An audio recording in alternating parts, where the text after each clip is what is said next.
en el objetivo.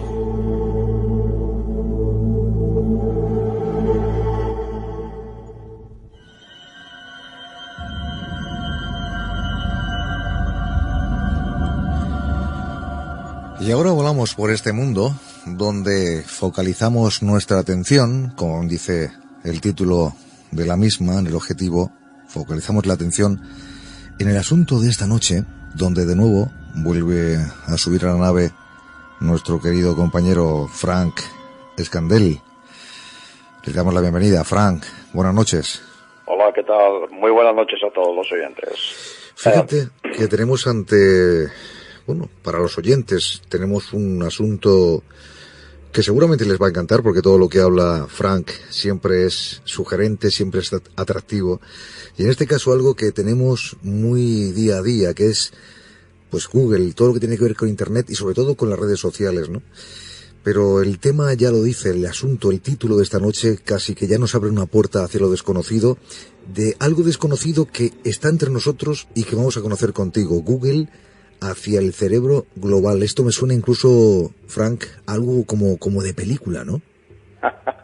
Exactamente, Javier. E incluso aquí las películas de ciencia ficción se van a quedar cortos. Uh-huh.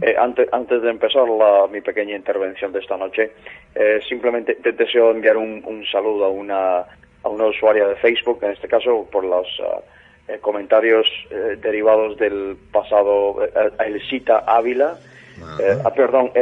Ávila, de Facebook. Sí, es una oyente del programa también, hace ya un tiempo, sí.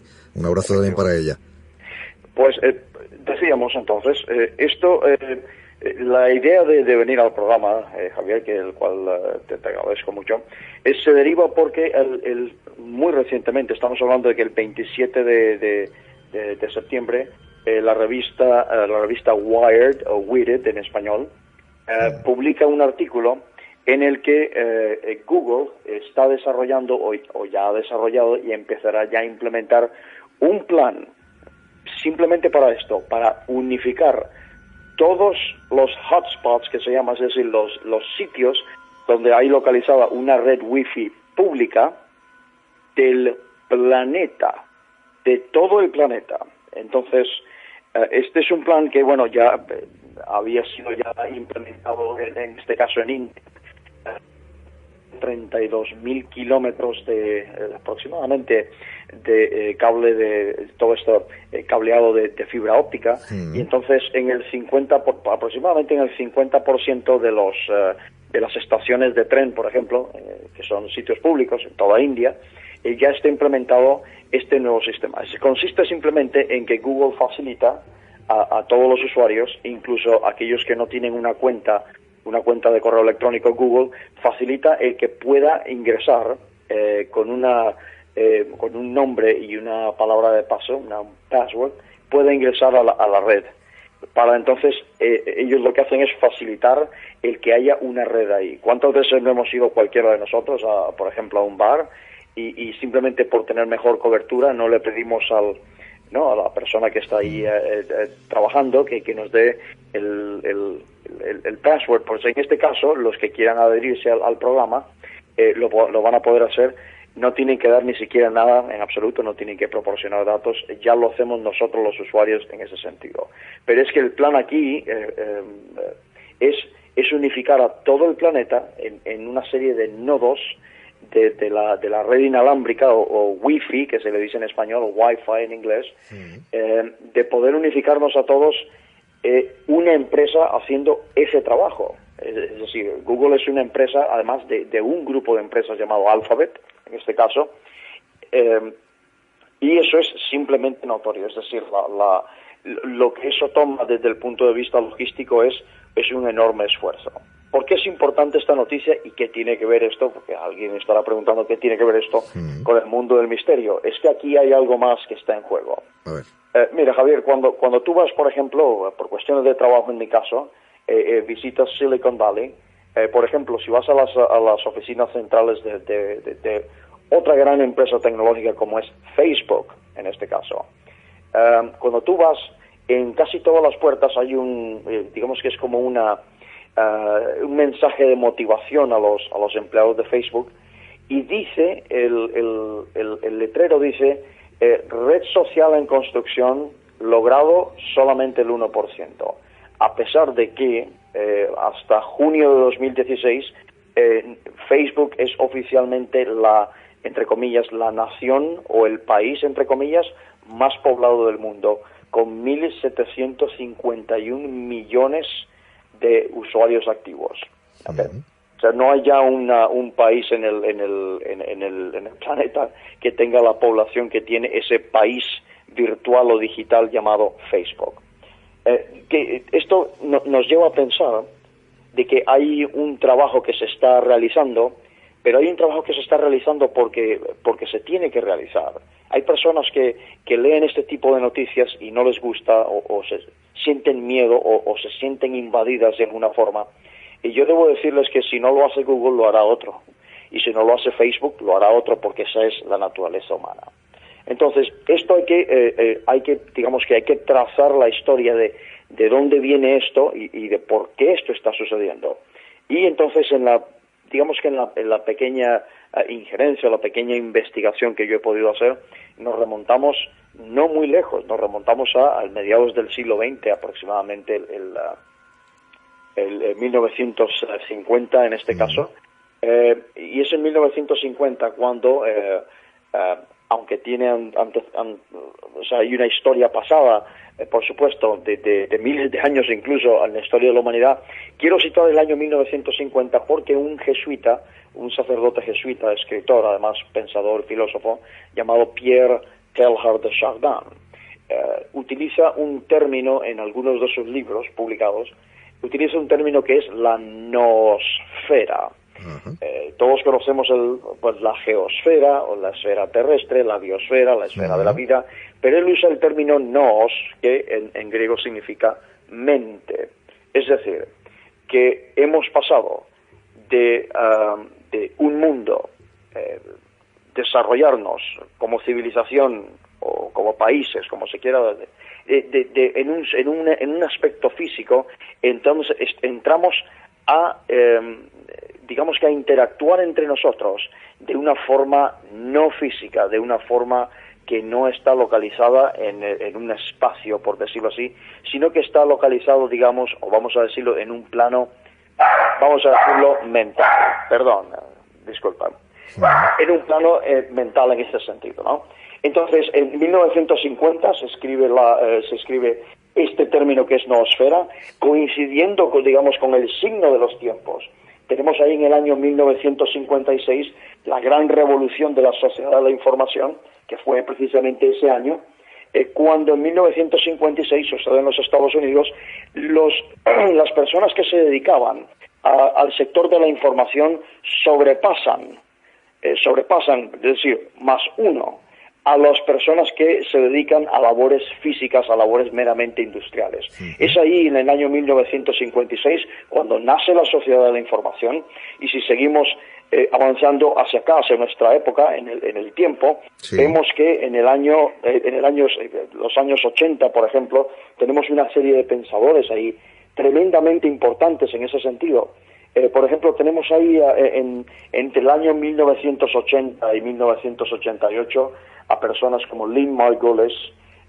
Anteriormente teníamos ahí a un genio llamado Marshall McLuhan. Tenemos ahí a Peter Russell, que fue la primera persona que escribe un libro llamado El cerebro global en el año 83. Sí. Ahí en ese mismo año también tenemos a James Lovelock, que escribe la teoría de Gaia. Es decir, empezamos a decir que ya no es solamente una tecnosfera, sino que la tecnosfera, es decir, estos avances tecnológicos están haciendo que nosotros, los seres humanos, nos empecemos a comportar como neuronas de un gran cerebro o de una serie de nódulos de un cerebro global. Empezamos a ser parte de algo mucho más grande de lo que somos nosotros. Todo esto tiene que ver con lo que se ha denominado la teoría de sistemas o la ciencia de sistemas, es decir, dentro de la ciencia es dejar de ver los fenómenos como cuestiones que están apartadas sino más bien hacer el efecto contrario, que es el de la síntesis, el de verlos juntos, el de volver a juntar las partes separadas. Nosotros hemos hablado anteriormente en algún programa, Javier. Sí. Estuvimos hablando, si te recuerdas, de la escala de Kardashev y cómo las civilizaciones, la nuestra, por ejemplo, extrapolándolo a otras posibles ahí afuera, ¿okay? Cómo se desarrollan y cómo pueden crecer si utilizamos como una constante la producción de energía. ¿Okay? Nosotros hemos dicho eso. Ahora mismo somos aproximadamente un 0.76. No llegamos a lo que se llama la escala planetaria. Aunque estas fuerzas y estas noticias que recibimos, estas iniciativas de grandes empresas tecnológicas como Google y Facebook, están simplemente facilitando el hecho de que pasemos a ese, y yo me voy a permitir un término aquí, Javier, digamos que es un salto cuántico evolutivo superorganísmico. Y eso suena un poco rimbombante, pero cuando digo superorganísmico es que dejamos de ser el organismo que somos cada uno de nosotros como individuos, y estamos viendo que hay un organismo que es más allá de nuestro colectivo social cercano que nos rodea, porque yo, por ejemplo, como tú, Javier, ya lo sabemos perfectamente, por aplicaciones como WhatsApp, por ejemplo, yo puedo comunicarme instantáneamente con cualquier persona en cualquier parte del mundo a cualquier hora.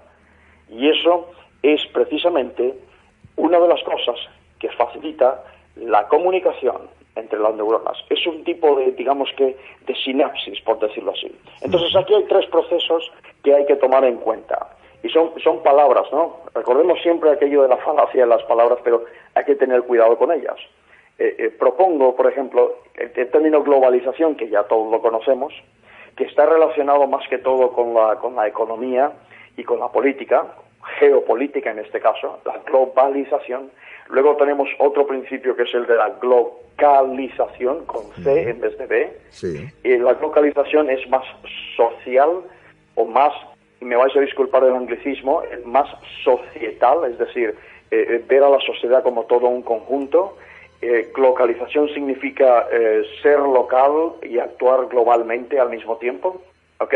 Y luego una última, que es un término científico, lo acuñó, si mal recuerdo, Marshall McLuhan y Derek de Kerkhoff, para los oyentes que estén interesados en poder ir a ver a estas personas, poder leer sobre ellas en la web, sí. Que también resulta que es hasta una trampa. Se llama planetización. Y la planetización nosotros la conocemos también por otro nombre, que es el de la vía global, en este caso, Arthur C. Clarke. Y el de la planetización es el hecho de que todas estas fuerzas, de la globalización, la localización a nivel personal, el individuo en sociedad, está juntándonos y nos estamos empezando a comportar como un solo organismo. Y vemos en los medios de comunicación que son también artilugios y que son también canales de información de ese mismo cerebro global, que en realidad parece que el mundo está dividido. Déjame decirte algo. Todo lo que estás contando, obviamente estoy escuchando con detenimiento, como te mereces, y fíjate, me lleva a esto, no sé si está bien extrapolarlo o no, pero tú que eres una persona muy vinculada también con el mundo del cine, ¿sería esto de alguna forma, Frank, salvando también las distancias, a la película Tron? La película, sí, lo que pasa, es muy buena la pregunta, lo que pasa con Tron en este caso, hay que hacer una diferenciación en lo que en tecnología existe. Claro, eso decía de salvar la distancia entre una y otra cosa, ¿no? Pero en fin, sí. Exactamente. En el caso de Tron hablamos de realidad virtual, una inserción, digamos que en una realidad virtual, ¿no? Porque también existe la realidad aumentada, que eso es distinto, ¿no? Es un concepto distinto. Pero en el caso de Tron es realidad virtual, es el hecho de existir en un universo que está contenido en un microchip, cuyo componente es más que todo el silicio. Sí, claro que sí. Podemos hacerlo, podemos practicar, digamos que esa hipótesis, ¿no? Por ejemplo, en el caso de la transformación tecnológica, entonces hemos visto que hay tres principios y ahora mismo hay tres grandes, vamos a decirle, plataformas o tres grandes conceptos que aquí es donde se entra, aquí es donde entra Google con toda fuerza, o Facebook con toda fuerza, o los operadores móviles o celulares que utilizamos, y son tres, y son básicamente Big Data, se usan los términos en inglés, o grandes datos, es decir, la generación de datos ya no solamente de personas, porque lo que existe ahora mismo es el Internet de las personas, ahora empieza a existir el Internet de las cosas, es decir, las cosas inanimadas en este caso generan datos y uno a través de grandes datos de estas plataformas o estos conceptos uno es capaz de extraer mucha más información de la que antes se tenía precisamente porque hay un influjo de datos que lo que se hace es que se integra y se analiza.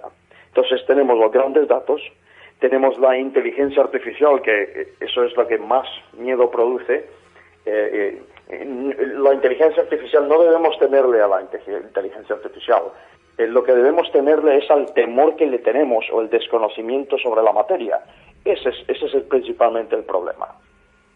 Y luego tenemos el denominado machine learning, en este caso, es digamos que ahora mismo los ordenadores, el software que se les imprime, empieza a hacerse inteligente, empieza a aprender por sí mismo, vamos a decirlo de esa forma. Sí, sí. Y entonces, al hacerse inteligente, precisamente, hacerse inteligente con algoritmos, es decir, con secuencias de órdenes que nosotros hemos emulado de nuestras propias neuronas. Es decir, son redes neuronales no biológicas, vamos a decirlo de esa forma. Entonces las máquinas ahora empiezan a aprender por sí mismas cuál es su misión y cuál es su trabajo. Y entonces volvemos al asunto de Google, porque ¿qué es lo que puede pasar aquí? ¿Qué necesitamos nosotros para que las personas se puedan sentir tranquilas de que lo que está ocurriendo más bien es ni siquiera positivo ni negativo, es una transformación que se tiene que dar, que tenemos que simplemente aceptarla y que tenemos que conocerla para que no nos genere miedo, porque el miedo es hijo de la ignorancia, ya lo sabemos todos.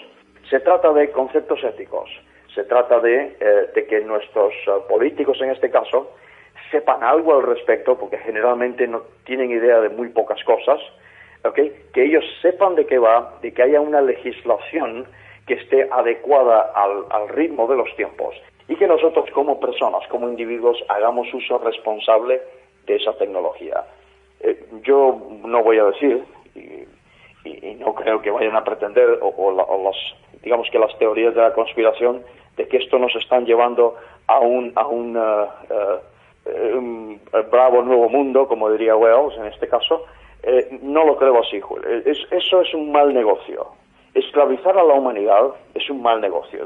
Y como muchas de estas corporaciones lo que quieren es eso, ganar dinero, yo digo ahora mismo que esclavizar a la raza humana, o a la especie humana, perdón, es un mal negocio. Por lo tanto, eso es una de las cosas que no va a ocurrir.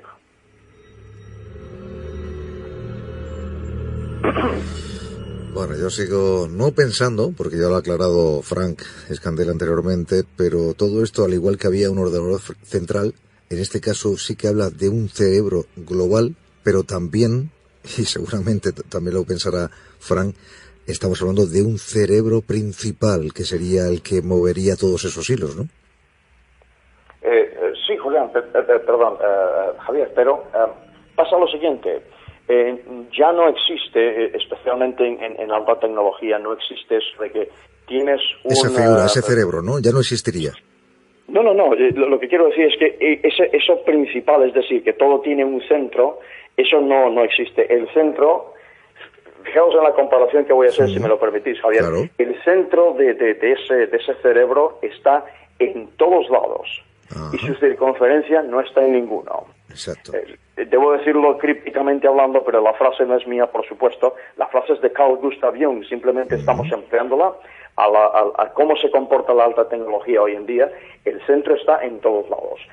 ¿Sabes cómo funciona eso también? ¿Dónde funciona eso, Javier? En la biología. Es decir, yo con un trozo, con una hebra de mi cabello, digamos que podría reproducir otro como yo. Es decir, no necesito de todo el cuerpo, necesito solamente un fragmento de ello para reproducirla. Exactamente es lo que está pasando con estas redes neuronales. Solamente necesito un trozo de ellas, no lo necesito todo. El centro está en todos sitios. Bueno, y ahora sí tiene sentido el título que nos comentaba, que nos decía Francesc Candel, Google, hacia el cerebro global. Efectivamente, es un cerebro general, un cerebro que se encuentra en cualquier lugar. Exactamente. Pues, bueno, seguiremos ese camino que nos han marcado, que nos están marcando, y veremos si al final llegamos a buen puerto, compañero. Claro que sí, pero Javier, una cosa, es que resulta que quienes están marcando el camino somos nosotros. Nosotros mismos. Las corporaciones, lo único que están haciendo, estas grandes corporaciones, es poniendo el camino. Exactamente, pero lo estamos haciendo nosotros, los seres humanos, somos quienes hacemos eso. Bueno, pues seguiremos hacia un mismo punto. También me lleva a otra película que también tuve el placer de ver hace tiempo, que era Millennium. Todos iban hacia un lugar, hacia un punto concreto. Era como una especie de cerebro también global. Pues, estimado amigo, bueno, otro tema de los que hacen que hablar, de los que hacen pensar, y por supuesto, llevado a cabo por este también cerebro que es Francesc Candel. Muchísimas gracias. Muchas gracias a todos y buenas noches. Buenas noches.